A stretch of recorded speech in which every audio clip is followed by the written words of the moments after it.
When it comes to home ownership journey, have you ever wondered how a LGBTQ plus person's life stage differs from that of a straight person?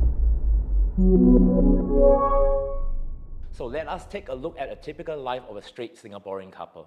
In their 20s, they graduate from school to enter the workforce.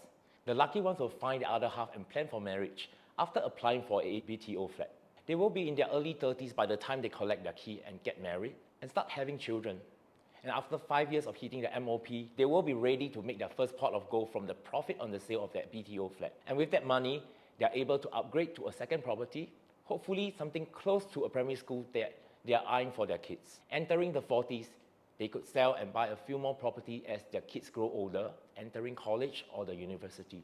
And by 55, many will have a chance to cash out some of their CPF monies and start planning for a retirement life. With children entering adulthood, many of them can start looking forward to those retirement years with a legacy to leave behind for their children and grandkids. This is the ideal Singaporean family we see every day. However, for an LGBTQ plus Singaporean, life often pans out very differently, depending if they are out or still living in a closet. Because our public housing policy restricts the age of singles and LGBTQ plus to 35-year-old before they can buy a flat. Many people live through their 20s into their 30s with their parents, and those who choose to move out did it because they seek independence and privacy to live their queer life. But for some, they were driven out of home because of rejection by family or to escape from a toxic and unsafe environment. Moving out before 35 often entails going on a long-term rental, eating into our savings and preventing us from accumulating wealth and limiting our options to buy a property later on. For LGBTQ+, the lack of life milestones such as marriage, birth of a child, raising kids to school, has also led to many of them not planning out their life properly. Very few think about growing wealth through assets and investment. They work hard and they live hard by the day, adopting that YOLO attitude. You come with nothing, you go with nothing, isn't it?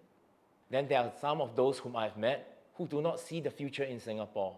They tell me that maybe someday they will move away from Singapore, retire overseas where the cost of living is much lower and the attitude towards LGBTQ+ is friendlier. But this indefinite maybe may be costing them time and money and a better life here in Singapore.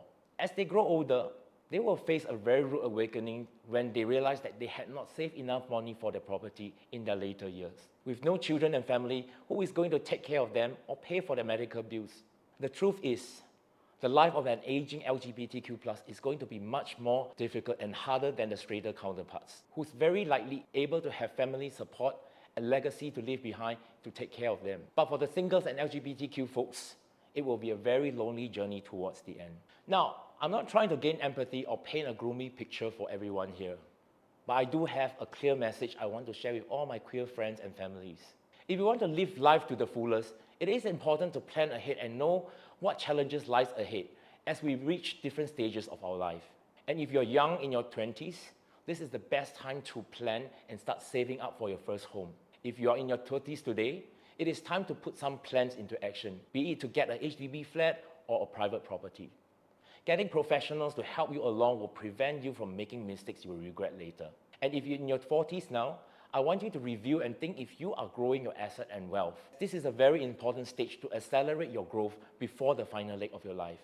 If you're past your 50s, you want to consolidate and think of how you're going to work towards a very comfortable retirement years. So in summary, we need to understand the different stages of life we experience as queer individuals. In a way, we get to define our life very differently, but we need to set clear goals and plans as early as possible so that we are able to make it to the end happily with pride. Hi, I'm William from William Tan Real Estate, celebrating diversity and inclusion in home ownership for everyone.